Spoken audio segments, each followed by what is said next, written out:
Hey now, this is just a top of the episode reminder to go onto patreon.com/Haus of Decline, Haus of Decline, in order to get more comics, more bonus episodes of the podcast. Also, you can go to store.hausofdecline.com to get prints. Also, hausofdecline.com to get everything you need. Bump that traffic up. We'll start putting ads back there. It's going to be Web 1.0 again. We can make all of our money off of weird, obnoxious banner ads. It's going to be great. You love weird, obnoxious banner ads, don't you? It's not going to be pop-up ads where it's like this inscrutable browser game where you're like a muddy woman who says, you know, oh, try to flirt with this guy. And then he like farts on your face for 2 seconds. And then you lose a bunch of coins. And then you have another choice of like, you have to assassinate a baby or don't assassinate the baby. And then you don't do it. And then you get a lot of cash. You get like diamonds. You know, so it's not going to be one of those. You get some really cool cash at hausofdecline.com. Excellent cash. You know, we send you personalized cash. So we have our own currency, cryptocurrency, but it is, of course, actually someone else's that we have to steal. But it's very easy to steal this stuff, we've heard. So we're looking for a guy who can help us steal hauscoin, which right now is a real estate agent company who've made some kind of weird real estate cryptocurrency. So we're going to steal that and turn it into, we've declared war on this real estate company, basically. You can do that with companies. It's called like, you can do that, yeah. It's called like corporation hostile takeover. Yeah, but really, really hostile takeover like a with Pantera guns line. and missiles. You have Phil Anselmo going, I can't do a good Phil Anselmo impression. I'm sure it sounded good. It clipped way out because, Yeah. you know. Anyway, Because I was doing a Phil Anselmo impression. He's a loud guy. He would do the most hostile takeover. imagine him on a Dime bag. Imagine him on a Zoom call, and he talks the way he sings. Walk. Let us circle back to the beginning of the midden. Ha! I can't do a good Phil. I don't really know what. Well, he screams more. It's like yeah, you're right. I'm just doing James Hetfield. You should do an actual scream on the podcast. No, don't. I'm sure that's going to sound great. Yeah, we should go to yeah. So in the news lately, there's been the FTX cryptocurrency exchange run by Sam Bankman-Fried, as I like to call him now. Yeah, Sam Bankman-Fried, which is just a hilarious name. Yeah. He might as well have been called like Sam Elder Protocols of Zion or something like that. Whoa, going to that area. I'm Jewish, so I can say. I want to remind all the users that I'm a Jew. I was circumcised. I had no say in it. They took my boy. They took the sheath. They didn't take your boy. They took the sheath. It's they took fine. the sheath. It's right. fine. It's just a scabbard. It's more aerodynamic. Look, I got scabs all over my scabbard, is what I'm telling you. It's like without the foreskin there, it's just scabbing up all the time. I'm just getting so many cuts on my penis. You can move much more quickly through the air, thrusting. It's much more aerodynamic, Exactly. absolutely. Without that foreskin flopping in the wind, It's like catching the wind, It's like a little windsock. parachute. Yeah, it's like a little parachute that inflates when you run. When you run fast. If you're running too fast, you flare out your foreskin in order to slow down. It catches it. You expand. Or everyone has dreamed of putting hot air underneath their foreskin, catching it like a balloon, and floating up into the stratosphere. And then colliding with another foreskin balloonist. You can do it with a bike pump. Inflating your tying your foreskin around a bike pump and inflating your foreskin. Yeah, it works, and you can float pretty far. I've done it. You can float pretty far. So you need to have the best thing to do is a basket to put yourself in, so you don't get tired. Absolutely. Because you will get tired otherwise. But if you sit in a basket and just kind of hold on, you have to put handles inside the basket. It's a really good method of travel. Bruce Dickinson, the Iron Maiden lead singer, that's like the way he goes around. Yeah, he said, I got my pilot's license, and ironically, all I wanted to do was inflate my scrotum and float around the world, bringing joy. Yeah, well, you can attach like You a little. inflate my scrotum, hell and fire. You put a little propeller on it, and then that's why he needed his pilot's license. Yeah. And he's got the goggles on, and he's got other goggles on the inflated scrotum. Although we were inflating the uncircumcised skin, that's what we were originally inflating. Right, yeah. Well, they said I needed a propeller, but what I've actually learned to do is use jet propulsion with my farts. He's farted. That's the old when a moth farts joke that George Carlin, where the moth is flying erratically and then it flies in a straight line when it farts because it is using the concept of jet propulsion. Hey, I hope you like a little jet propulsion with your comedy, okay? There's not a lot of jet propulsion comedy out there. How smart did George Carlin have to be to write those jokes? Where would you rank him in terms of smart guys? It goes Vladimir Lenin, John Lennon, Vladimir Lenin again. Love that guy. Great guy. And then it goes Taylor Swift. Then it goes George Carlin. Taylor Swift is what many people don't understand about Taylor Swift is she's very smart. And for me, it's the same list, but for number 4, Taylor Swift again.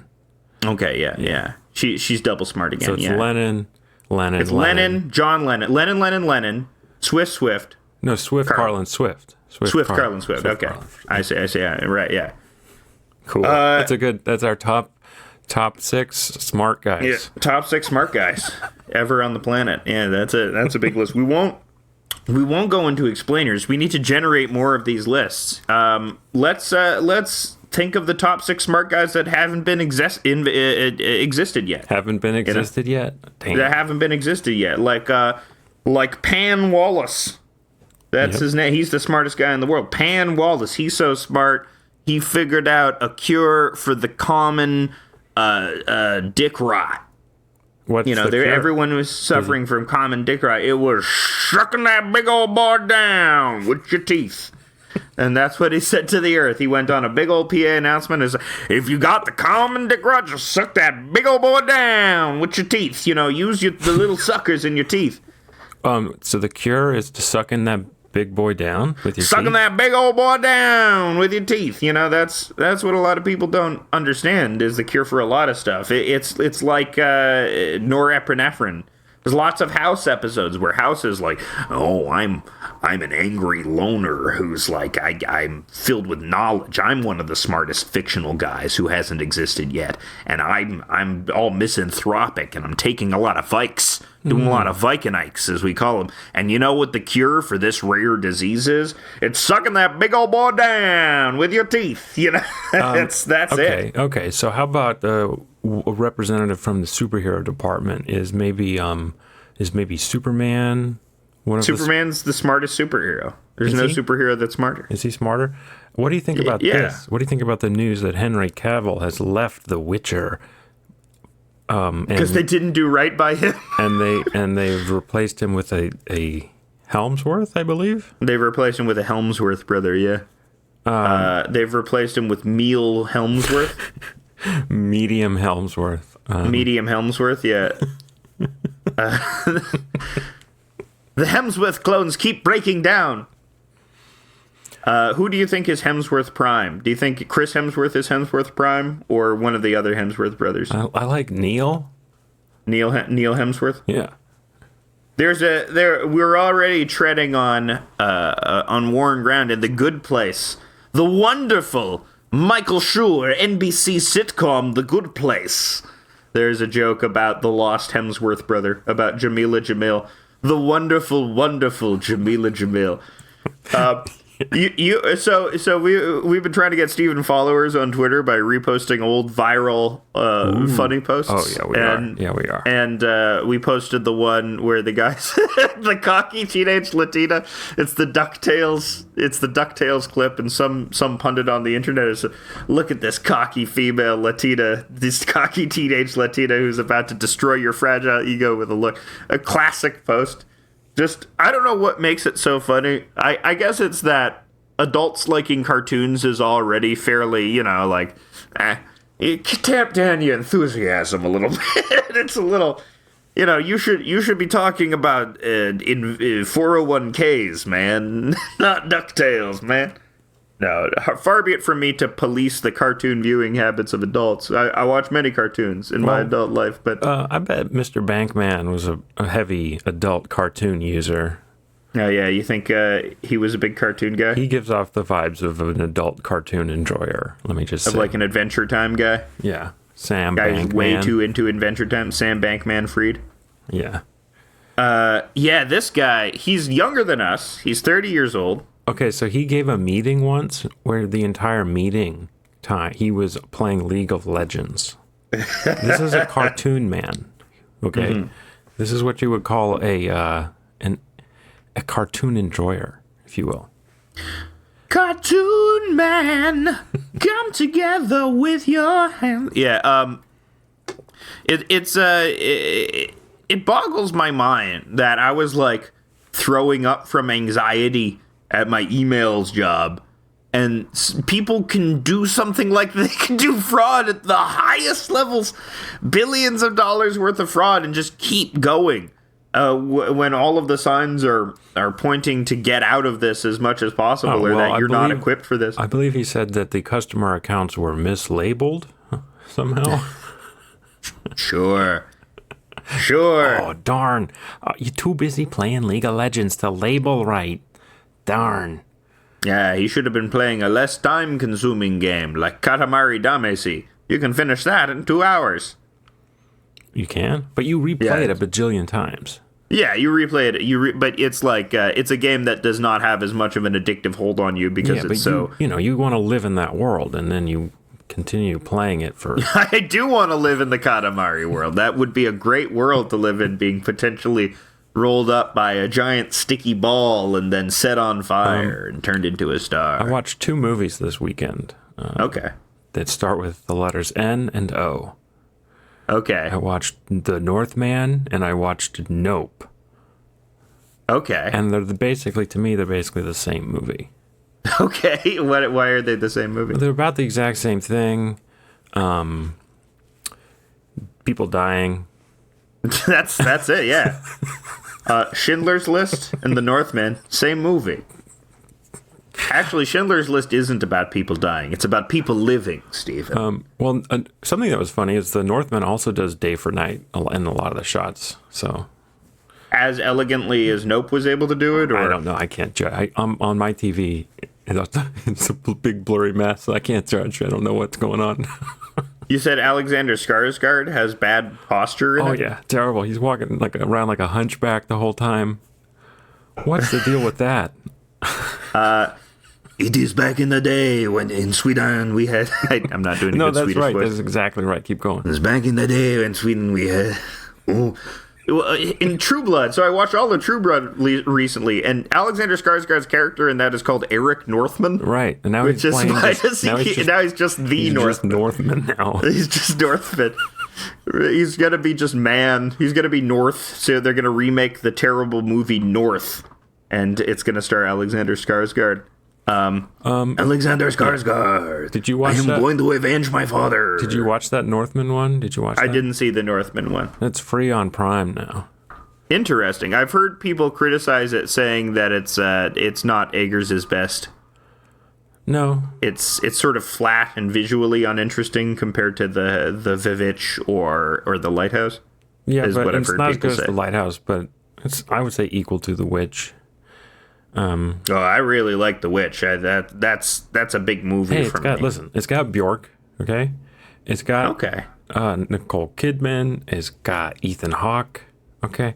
It's got some good actors. It's got. Are they all doing like Norse accents, or is like Nicole? I'm Nicole Kidman. Yeah, I'm a Northman. I'm a North woman. She's doing like a Irish thing. Yeah, I don't know. Did she turn to the camera and say, "We the Northmen love the movies. We love going to the movie." It's crazy how much they break the fourth wall in both the Northman and in Nope. Yeah. In the Northmen, they're always like, "Can you believe we are crazy Vikings? Can you believe we are crazy-ass Vikings? Oh, my God."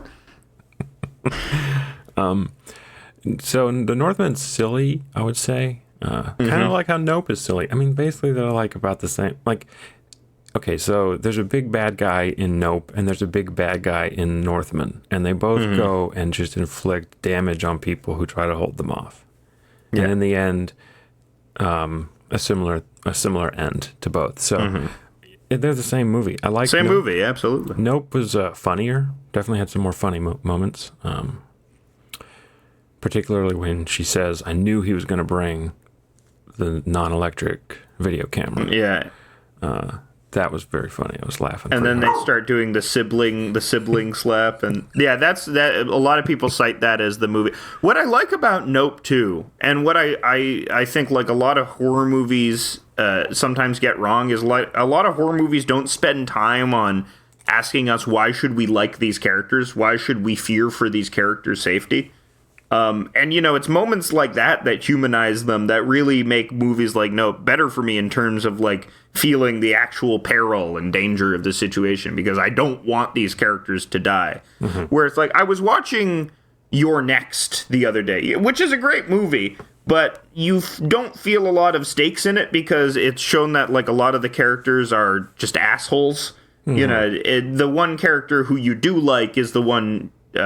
who survives, and you know, sorry for spoilers for You're Next. Sorry about it. Is that a recent movie? I never heard of it. No, it's from like 10 years, 10 years ago. Okay.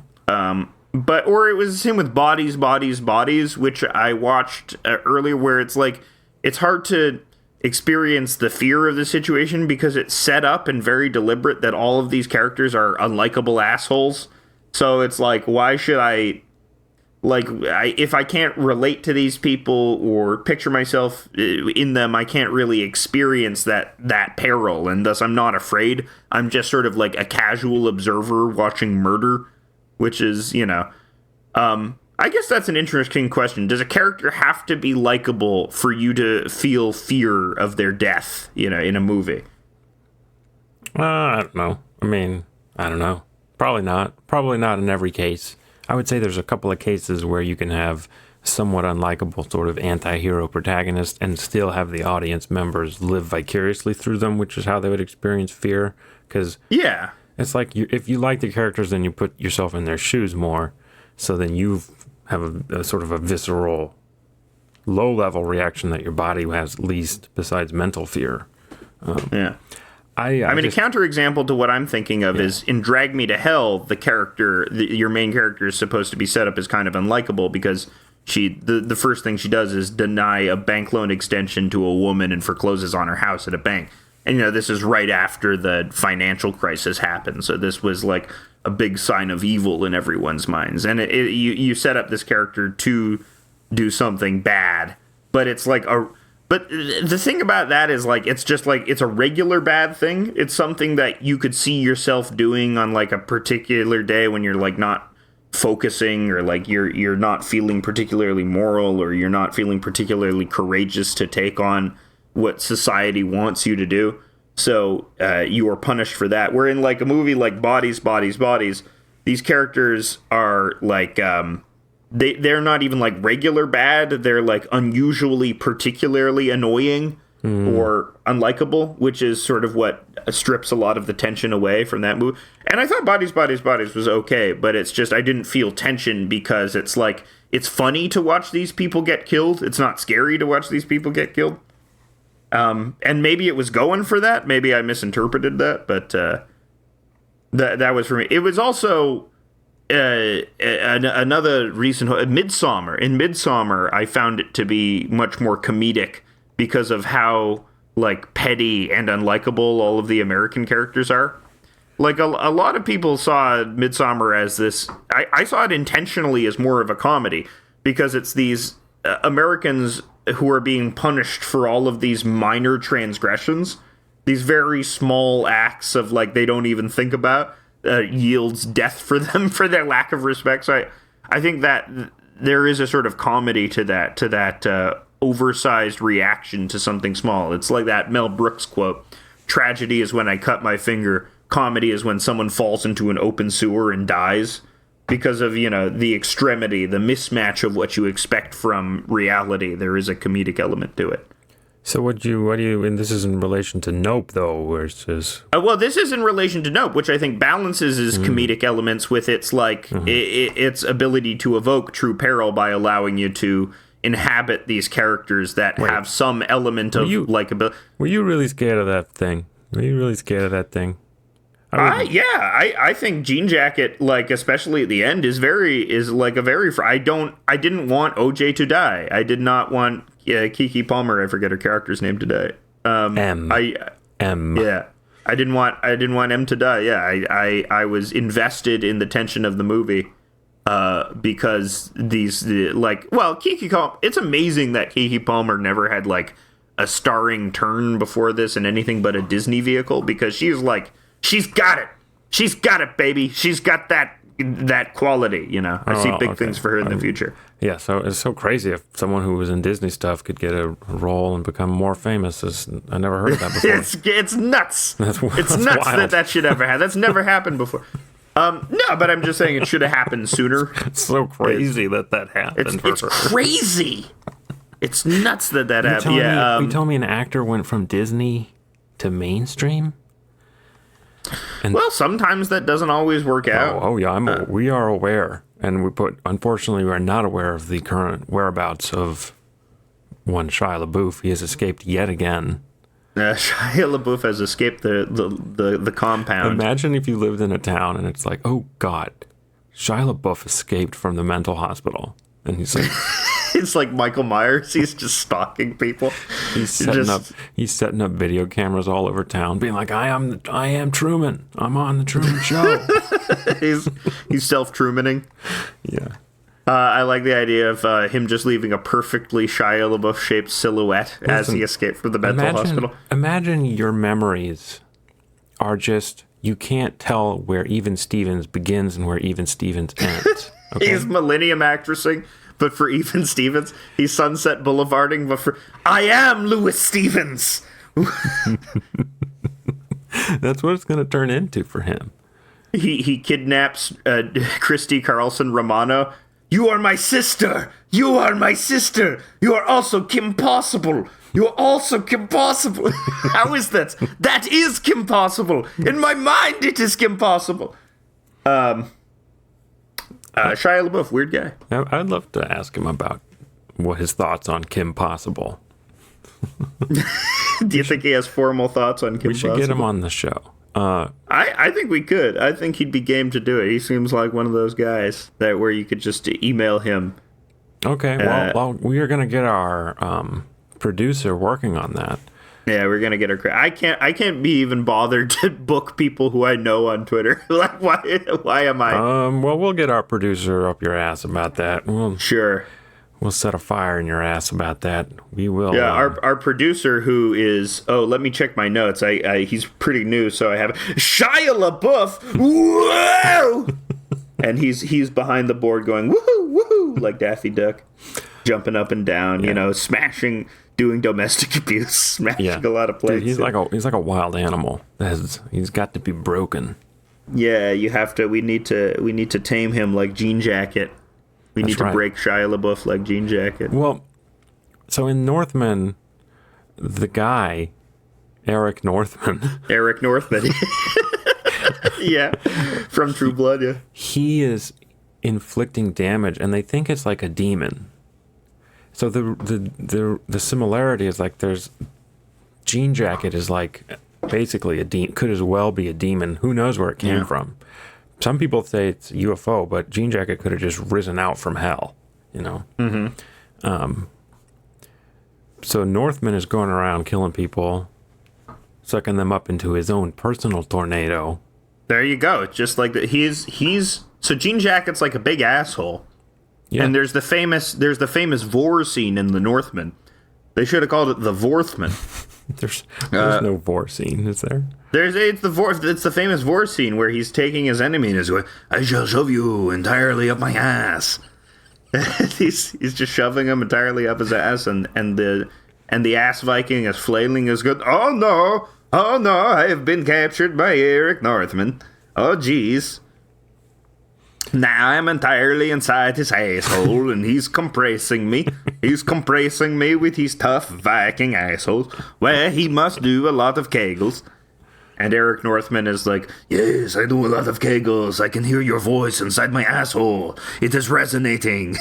I don't know why I'm doing a French accent. No, that's what he sounds like. It sounds exactly like that. Yeah, it's a weird movie, I would say. It's got Bjork. Did I mention that? It has Bjork in it. One of the great Bjork movies, like Dancer in the Dark. Yeah, she's great. But yeah. I could do anything. When you have Bjork, everything is available to you. Do you know that a poem could be a song? Do you know that a volcano could be a song? And we have lots of volcanoes in Iceland. Well, is she a witch in the movie? Does she talk like that? Yeah, she's basically. Of course, she's a fucking witch in the movie. The thing to remember about the Northman is it's just like a bunch of bullshit that they made up. That didn't actually, none of that stuff actually happened. Well, it's not even that it didn't happen. It's that it's not based on anything that is like goes back at all. Like there's like sagas and shit they could have made a movie about. They could have made a movie out of like an actual ancient writing, but it's just shit that the director and the producer made up one day. So yeah. It's too bad we don't have, like, the last version of Beowulf was that weirdo motion capture one by Robert Zemeckis, where they all have glassy eyes. Because I'd like to see, like, a really, like, good version of Beowulf with, like, did you see the David Lowery movie, The Green Knight? Mm-hmm. Yeah. He's another director who people sort of clown for his pretensions exceeding his actual ability. But I thought The Green Knight worked. I thought it had a lot of atmosphere. Yeah, it works. It definitely works. It's making a movie for English majors is hard, though. They're very picky. Yeah, they're gonna be very picky. So. But yeah. Well, wait, English majors? Is that who that movie was for? Oh yeah, who do you think are the only people who know what that poem is? I know. Kids generally know what... I had all the Arthurian legends read to me as a kid. You didn't? Not really. No, they didn't read to me. They did not read to me the Arthurian legends. What legends were you read to instead? Different legends, like who controls the media. Oh, okay. So you just had the anti-Semitic upbringing. You just had the classic anti-Semitic education. Right. Who controls the car dealerships? That's a new one. I haven't heard the Jews control the car dealerships yet. That'd be funny. You start accusing the Jews of just something that they don't control. Yeah, who runs the malls? Who dominates basketball? The Jews. Yeah. You know who's always dominating hip hop? The Jews. They control. Well, I guess that one is part of the actual conspiracy. I mean, I learned some, I had some Arthurian shit, but I don't know. And my mom was an English major, so I was aware of like Gawain and the Green Knight, but most people are not. Most people Are you saying if you went up to a person on the street and asked them who was Gawain? I'd say they'd probably say, "What is that, like Gawain's world?" Is what they'd say. Yeah, because they're Philistines who only know Gawain's world. Yeah, they may be mad at you, but I would say only like 25% of people would know what the Gawain and the Green Knight is. Right? Okay, maybe less. Like if you ask people to describe the contours of the Gawain and the Green Knight story, if you made a movie called Don Quixote, most people will not go see it. Yeah, well, unless you spelled it like Donkey Hote, like donkey, because then they will think it's about Donkey Kong or something. And then the movie slowly turns into like a movie with Jack Black voicing an animated donkey. Yeah. and it's called Don Quixote, and then he's a donkey, and it loosely it's the follows. donkey. It's the donkey that Sancho Panza rode on. Okay, It's the burro, and so he's Don Quixote, and it's from his perspective.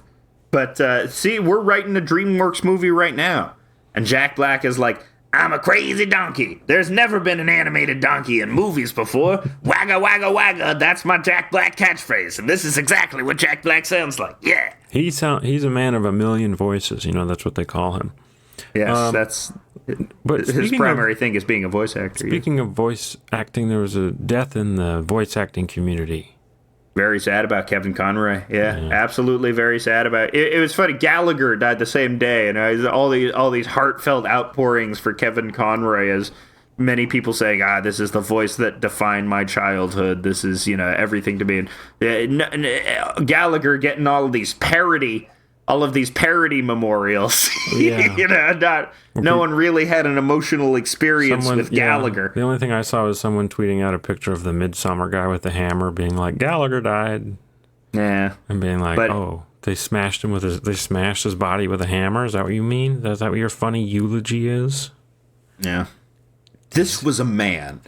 Gallagher was also very conservative and I think nearing the end of his life very homophobic and he was also just a horrible alcoholic, drunk at most of his shows.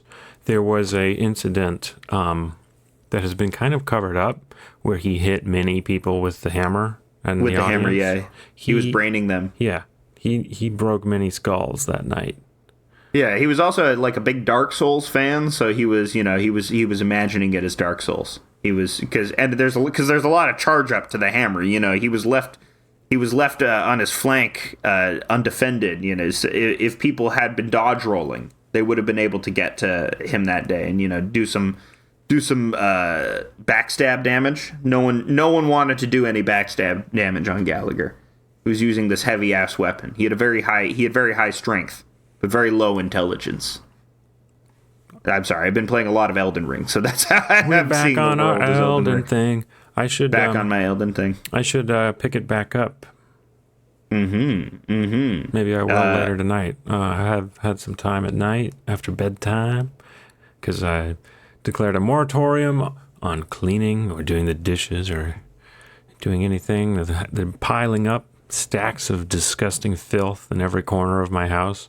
It's November and it's winter now. It got cold. Did it get extremely cold? Oh yeah, it's very cold up here. Yeah, we just got our first snowfall today. Some little specks of snow coming down. Yeah, we got some specks too. Here's one thing about Kevin Conroy. Here's what I will say about Kevin Conroy. There is a quality that some people have, some voice actors too, where their voice is just incredibly soothing. They just have that. They just have it. They have the timbre where it is you can hear this voice and instantly you are put at ease. A lot of people say that about Morgan Freeman or somebody like that, that he is one of those soothing, gentle voices. Ron DeSantis. Yeah. I can't even picture what he sounds like in my head. In my head, he sounds like Ted Cruz. I'm Ron DeSantis. He's a very soothing timbres. I'll try to find a clip of Ron DeSantis. Very beautiful speaking voice. I'm sure he is the pretender to the Trump throne. Here we go. Even Ben Garrison has stopped drawing Trump as buff. Here's a Ron DeSantis quote. Held the line. A lot of clapping. We chose facts over fear. We chose education over indoctrination. So yeah, beautiful timbre, very beautiful Florida voice, beautiful Florida accent. We chose facts over fear. We chose indoctrination. It's okay to view a few lines of cocaine. It's okay to do some cocaine when you're running for president. Everyone's saying now how much they like this guy. I guess so. It seems like there's this movement in Republican media to have him be the new Trump. He's like Trump, but he's respectable and shit. He's not. He has actual cultural governance bona fides, so there's been this push by the elite media, the elite Republican media, to have a less volatile version of the thing that carried them to victory in 2016. Yeah, you think he's going to win? What do you think? We're in political corner now. Well, the thing about DeSantis is the midterms. We were talking about this earlier. Is a lot of people have been saying about the midterms is, and something that I basically agree with is that the plan for transphobia is the big issue. This big transphobia issue. A lot of people ran on it, and a lot of people lost. Not exclusively because of it, but it was a part of why people lost. It's just like it's a wedge issue that makes you look awful and insane. Even if you're like a person who is mildly transphobic, the way these people take it, is a turnoff, I think, to like the average voter. Actually, I can't predict whether the average voter is. Do you think the average voter is transphobic or not? In America, the average voter. Yes, I would say yes. Yeah. So, but even to these people, I think, the line that people were taking, a lot of Republican candidates were taking, was even too extreme for these people, because at some point you just start evidencing your lack of humanity when you rail against an object of hate like this for too long. Because it's weird how it's also antithetical to what the Republican image of themselves. In The Boys, they had one of the conservative characters. There was the thing in the television show The Boys where one of the conservative characters was this sort of nerdy soy-looking guy, and the conservative fans of The Boys that love Homelander were like, "Oh, this conservative nerdy-looking guy, he doesn't represent conservatives." But what's funny is he looks exactly like Matt Walsh. Okay. It's weird. This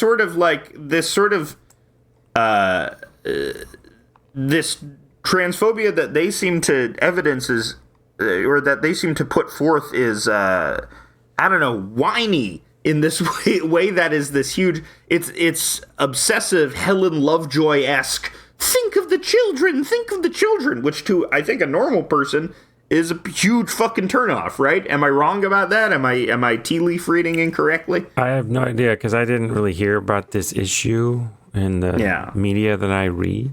So, but it works for DeSantis. Like, he ran a lot on this transphobia. He's like leading the charge across the country on transphobia. I thought they were running on like the everything costs too much platform. That's what I thought they were running on.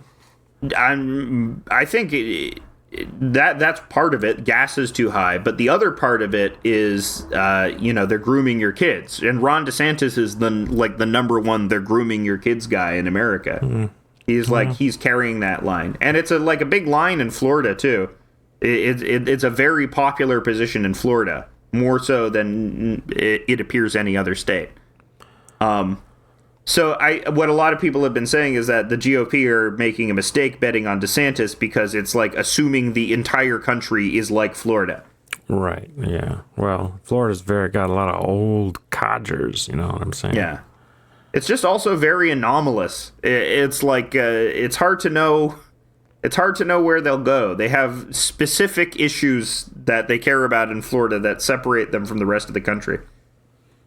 Also, they just have a reliably conservative base in the Cuban population as well that's virulently anti-communist. So that is another part of the Florida coalition that just does not manifest anywhere else in the country. So, yeah, I don't know. I think DeSantis is also, he doesn't have it. You know what I'm saying? Herschel Walker has more it than DeSantis has it. And Herschel Walker's a big fucking disaster.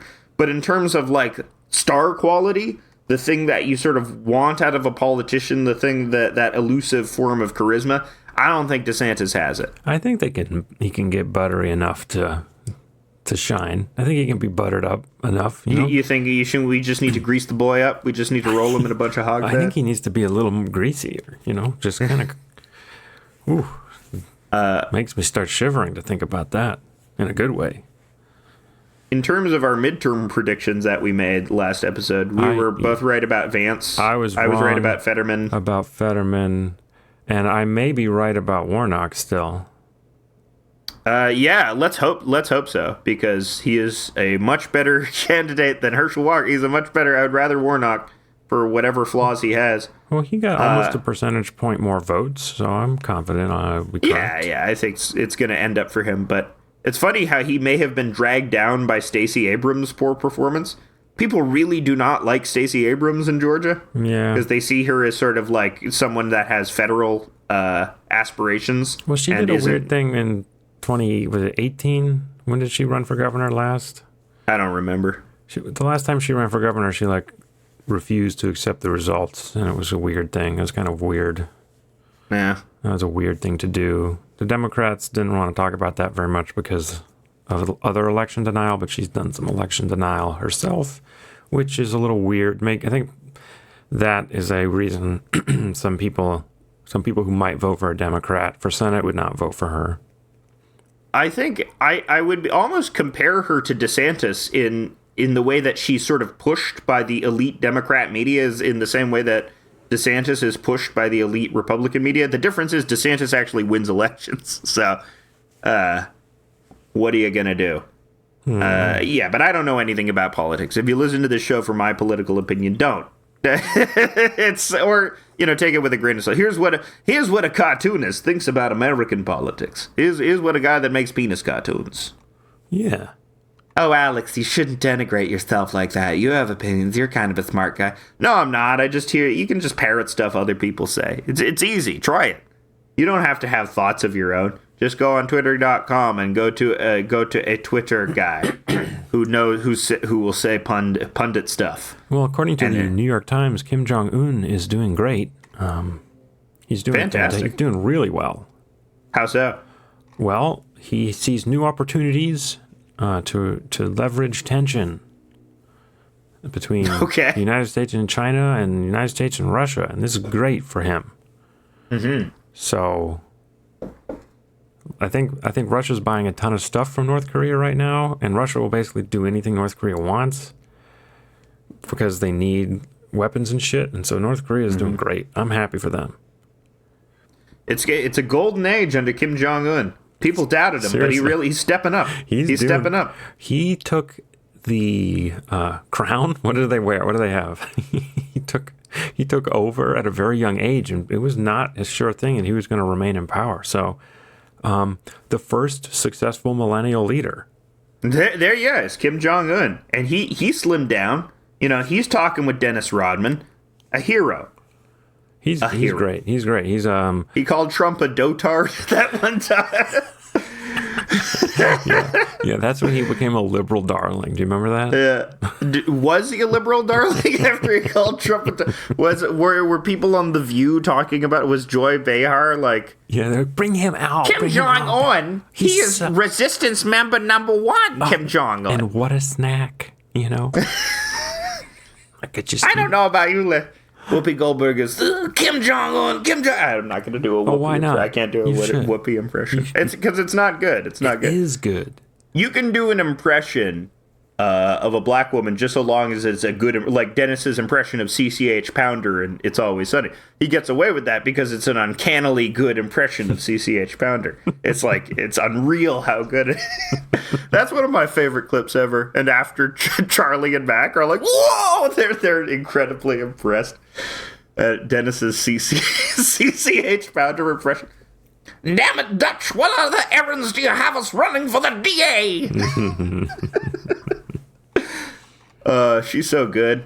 She was also part of the MCU. She played Amanda Waller. She was great as Amanda Waller in not the MCU, the DCAU, the DC animated universe, the good you, the better superhero universe. Huh, okay, I mean, sure, dude. They're both bad. Whatever, man. Fuck you. No. Fuck you. Fuck you. Yeah, Kevin Conroy. He is the knight. He is vengeance. He seemed to really like being Batman, which was also nice. It was like, it wasn't this... Leonard Nimoy once wrote a book called I Am Not Spock because he was having such trouble. He was Millennium Actressing with Spock in the same way that Shia LaBeouf was Millennium Actressing with Louis Stevens. But it never happened with Kevin Conroy. He always saw like his ability to be Batman as like a gift, as like he was Santa Claus. He was volunteering in a soup kitchen one time, and people were like, "Hey, there's Batman in the soup kitchen," and he's people are like, "No way, that's fucking Batman in the soup kitchen." And then they hear out from the kitchen, "I am vengeance," and they're like, "It's Batman! It's the Bat!" They didn't say that line back when he was doing the Batman show. No, they didn't say it's the Bat, but They didn't say I am vengeance. No, he said I am vengeance. I thought that's new with the. No, he was always saying I am vengeance. I am the. Was Adam West saying I am vengeance? Adam West wasn't saying I am vengeance, but Kevin Conroy, I am vengeance, old chum. I'm. Get my anti-vengeance bat spray. My vengeance bat spray. I can't do a good Adam West impression either. What can I do a good impression of? Nothing. British guy. A British guy. Gay guy. Gay guy. High-pitched lady who's dumb. High-pitched lady who's dumb. Those are dumb guy like we're doing right now. Yeah. It's a dumb guy. Yeah. Yeah, those aren't impressions though. These are just broad archetypes. Well, you got to work on it. It's like anything in life. You got to work on it. That's true. Maybe I will continue my Alexander Skarsgård impression. Did you see this amazing plane crash video from... What? I'm not looking at plane crashes. What are you, Crash? What are you, J.G. Ballard's and David Cronenberg's Crash? So except you're getting Is it Crash 2, where you've moved on from car crashes and now you're jacking off to the Tenerife airport disaster? Yeah, it's plane crashes now. Two World War II aeroplanes collided at a Dallas air show spectacularly. Oh my God. Only 6 people died. Only 6 people died. Very low numbers here, folks. It's a crazy video. It's one of the best videos of a big explosive disaster, because there's a narrator who's saying, "Oh my God," and stuff like that. Oh no! Don't make me laugh at this horrible tragedy. Oh my God, that did not just happen. Yeah. What? How do you mid-air plane collision is like? Were they in like biplanes? Were they in like single-person planes? One of them is like a World War II era bomber, so a huge plane, and the other one is like a biplane, and the biplane just it runs smack into the side of it, and then they both start disintegrating, and then they hit the ground in a huge explosion, and there's very low to the ground too, so there's no chance for ejecting. It's just like amazing video. I'll link in the description. What caused it? Just like pilot error? Yeah, they were drunk. You think so? Allegedly. We do 70 air shows for these yabos a year. I am getting fucking wasted. I'm getting in this Hawker Hurricane. I'm getting in this fucking Spitfire. Oh my God. I don't know if I've seen any horrifying disasters that can top that recently. Some real the humanity shit. When that guy said the humanity, when the Zeppelin crashed, when the Hindenburg crashed, man, he was low key popping off, man. He was like, did he know that line would be preserved throughout all of history? I think he was exaggerating, because there were some survivors to the Hindenburg. That's amazing. How the fuck do you survive the Hindenburg? How do you do? I mean, you jump? Okay, I got the stats here. You got the Hindenburg stats? Yeah, 35 people died, and 62 people survived. Wow. Okay. Hindenburg. So what we're learning today, Hindenburg, not so bad. People always talking about the Hindenburg as this big thing. It just looked really impressive. Yeah. Is the thing. And this is not as impressive as the Hindenburg, but of course only 6 people died. So it's kind of to get the bigger bang for your buck, you have to have more casualties. And in America, we live in a sort of a human sacrifice style religious society. I don't know if you're aware. Yeah, everyone is chanting all the time. Well, because of our religious beliefs, we can't get rid of the things that cause people to die frequently. So, and then cars, cars, guns, drugs. We like to look at it on the TV and then say a prayer And that's because we live in a religious sacrifice community or society here. It's cool. You know, in the original Marvel comics, Thanos, who got famous with Infinity War, probably, which is one of the few like Marvel movies that I would say is like a decently good movie, is Infinity War. It's like, and a lot of that has to do with the fact that Thanos has a good villain motivation because he sees everything needing to be balanced. He's like this Malthusian guy who's into population control, which is a very good villain motivation. But in the comics, his motivation is better and more comic-y because he is literally in love with death. He is in love with death as a concept and the anthropomorphized personified form of death. Like, he writes love poems to her. He's really, it is a romantic reason. Aww. Thanos is a romantic in the comics. Aww. And it's almost like, but you're absolutely right. It's like that with America. It's this people that have this death drive, who have turned their death drive into this sacred form of communion, so that we constantly have to keep praising the things that. Yeah, and that's like sort of the criticism of Northman, the movie, because he's just choosing to do violence instead of like having a family, which is shitty. You could have forgot all of this, Northman. You could have had a family. Well, yeah, I mean, he basically like you could have played baseball with your daughters. He makes a choice. It's like I'm instead of starting a family with my beautiful wife that I have lucked into, I am going to go kill everyone, and then he dies, and it's like, well, that's shitty. But isn't that like the it's a classic revenge trope? Revenge is never worth it. You know, you're always going to ruin your life over it. It's always, but that's the thing with Batman is Batman's vengeance often seems to work out. Right. At least in terms of his stated goal of like capturing supervillains and putting them in jail. Yeah, well, Batman never kills. Right? Well, in some iterations, I sort of like it when Batman kills. I think it's funnier. In the very first version of Batman, he does kill. He carries a gun in the very first version of Batman. That was later taken out. But I mean, in the Zack Snyder movie, he shoots people, which people really hated. But the bullets they're different. They're bat bullets, okay? And they were little bat bullets. They were little bats, okay? They were non-lethal because they're tiny little bats. Yeah, it's they're made out of little flesh and bone. Yeah, yeah, it's little live bats. Yeah, it's like getting hit with a 6-week-old fetus.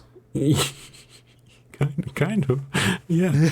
Imagine if instead of bullets we use 6-week-old fetuses. Damn.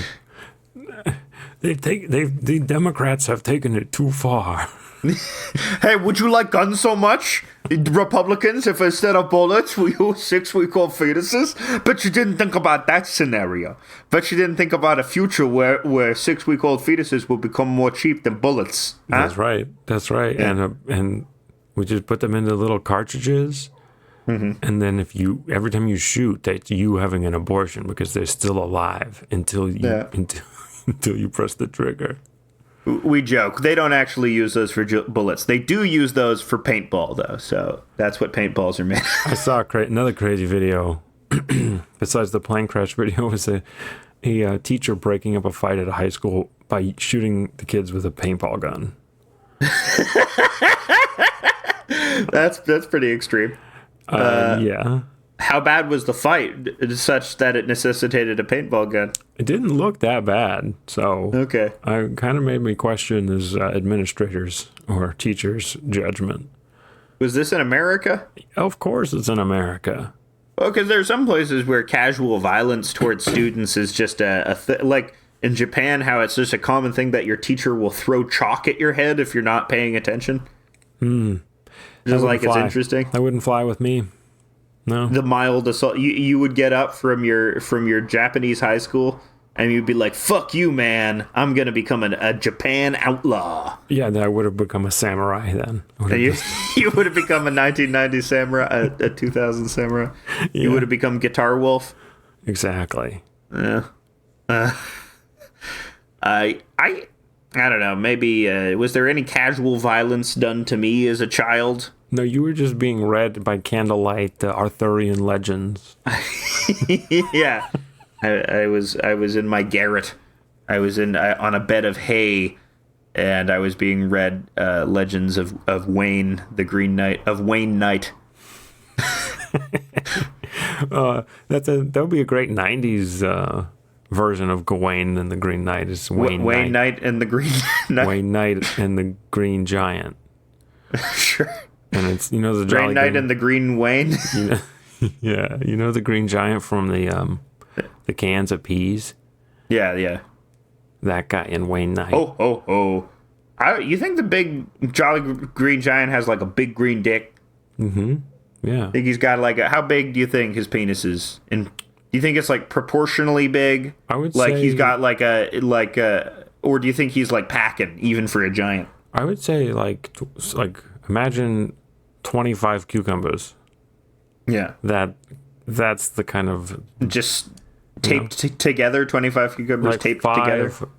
You take 5 cucumbers, and then you arrange them pentagonally. Yeah, and then another 5, and then another 5, and then another 5, and then another 5. That's what I imagine. How tall is the Jolly Green Giant? So what if he's just like 6'3"? No, I think he's in the neighborhood of 17. You think he's an actual giant? You think he's jolly? They don't specify in any of that he doesn't eat people. What if he's just eating people constantly? That's why he's so jolly all the time. What if he's drunk? The Jolly Green Giant is 55 feet tall.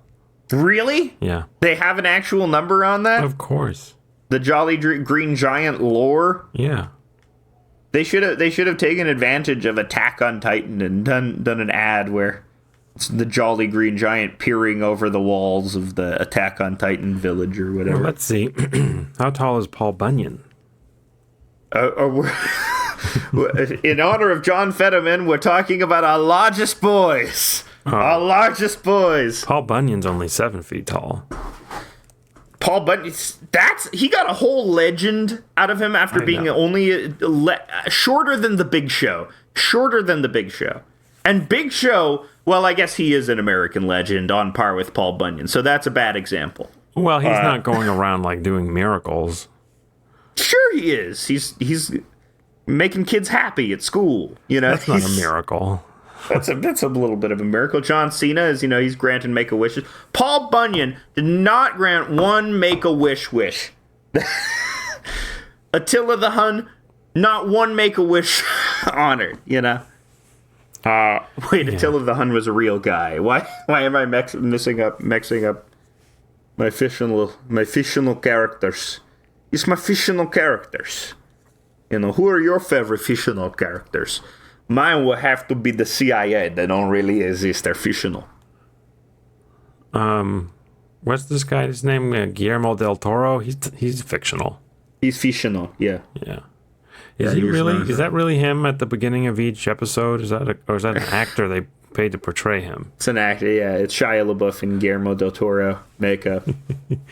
What you don't understand. He's a pear-shaped man. Did you notice? Yes, he is a wonderful man. Yes, Guillermo del Toro. I am attracted by the works of H.P. Lovecraft. Hey, my Del Toro impression's not that bad, actually. That's pretty good. Yeah. We have to direct a movie that has a lot of Hispanic whimsy in it. Wait, he's Mexican, right? He's not from Spain, right? I don't know. I think he's Mexican, yeah. But his show is pretty good. He's just a producer. And then cabinet of but he's written a lot of the scripts. Oh, okay. Yeah, he's from Guadalajara. I like that show. Do you think maybe they'll make more of it? I hope they'll make more. I absolutely hope they'll make more of it and put it out every Halloween. Or not. Like, it's also just like a great proving ground for like cool directors. Like the Mandy guy had a great segment in it. And Vincenzo Natali, who did, Splice, which is okay. I like Cube more. Cube is great. And he's I loved Vincenzo Natali's segment with the rats. The fucking rats. That one was really scary to me. I find, like, caving, being buried alive, underground caverns, not being able to move anywhere, that is the most, that is the most claustrophobic, awful shit to me. So that one really got me. I didn't really get scared by any of them. I was scared by Crispin Glover's period Boston accent in his. Yeah, that one was a low point for me. Here's what you do. This painting will make you go crazy. Yeah, that was the low point in the series for me, but I picked back up. Episode 7 is my favorite. The Mandy one? The 70s one. Yeah. The one with Charlie Nee and Eric Andre. Right, yes. And they're going to RoboCop's house. They're going to Peter Weller's house. That's right. And then he says he's discovered an alien, and the alien design's really cool in that one. Yeah, the alien's really, badass. really good. It's just got great atmospheres. I think it's shot on some kind of special film because everything's real, giving off really cool. What are those things called? Lens flares, all like constant lens flares. Yeah, that guy, the Mandy guy, is so interesting because his dad was a director.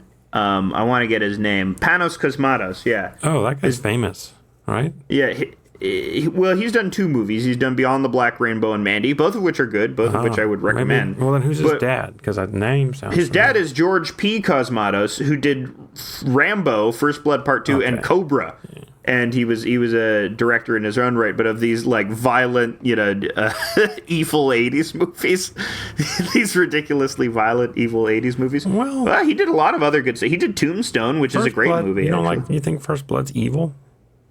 Well, in the way that those 80s Rambo... Well, First Blood 1 is not evil. First Blood 1 is about, a traumatized Vietnam veteran killing cops.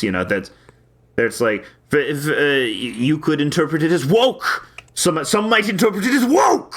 Even the First Blood. But the next couple of movies descend fully into we're going into the jungle and we're gonna do some imperialism. We're doing some imperialism by murdering people. Yeah. Which is it was the 80s. That was what it was all about. It's in the same vein as Death Wish, which are these very right-wing action movies that were very popular in the 80s because, of course, right-wing action was popular. Even Dirty Harry is like, and Dirty Harry is a great movie. I love Dirty Harry. I love that series. I like the first Death Wish movie. They get progressively more more monstrous as they go on. Yeah, it's funny how it's also just funny how different this guy's style is to his father. Like usually when you see the children of famous authors or directors, there's some continuity. Like Stephen King's son Joe Hill writes pretty similar to Stephen King. Really? Yeah. Or even like David Cronenberg's son Brandon Cronenberg directs pretty similarly to his dad. We know that the Cronenbergs spawn asexually, and he's 100% his father's genetic material. So yeah, there's no genetic mixing that goes on, which is why humans are so interesting because we do genetic mixing. Mm-hmm. It's all about the mix. It's not talked about these days. The genetic mixing. No one's talking about the genetic mixing. It's like how you put some water and some cornstarch together, and then they make a super interesting goo that you never had before. And that's what we do with humanity in mixing. That's how they got the name roux. It's like goo. Yeah, roux rhymes with good. That's what the French were. It was originally called goo, but spelled G-O-U-X. Mm-hmm. That's what the French. That's what Venom's name is in France. It's goo. We love goo. Here's the sexual. Here's very sexual goo. Accent aigu. France actually invented doing sex online. You may not be aware of this. Yeah. Really? Yeah, they had one of the first. They had an early form of the internet that was connected to their phones, and so basically everyone had like a little computer terminal that hooked into their phones, and you could do a nationwide free chat. Yeah. And they invented doing sex over the phone, like over the typing. Wait, is this actually true? Yep, sure is. That's how horny they are. They're one of the first countries to get mass communication with each other, and they decided to do sex on it. Why do you think? Why are the French so horny? Let us diagnose the French horniness. What is it about that culture that is specifically enlivening to the nether regions? I think they're just like you have to be there because they're in some kind of like dimensional intersection, and it just makes them horny. Yeah, I think if you just have that much wilderness, that much green pasture in your country, that's Dionysian. That shit is, you're growing wine all the time, you're going to get horny. That's all there because of the dimensional intersections. I mean, it's, we know why. You just have to know where to look to learn, to find out. Where to look to learn to find out. The more you know, where to look to learn to find out. And where looking and learning is good. And one of those places you can look to learn to find out is patreon.com/Haus of Decline. That's patreon.com/HAUS of Decline. You can get a bonus comic every day and an extra podcast every week. It's been another wonderful episode, Alex. Thank you so much for joining me. Oh, thank you so much for joining me. Thank you so much. We're both guests of this podcast. The host is you, the listener.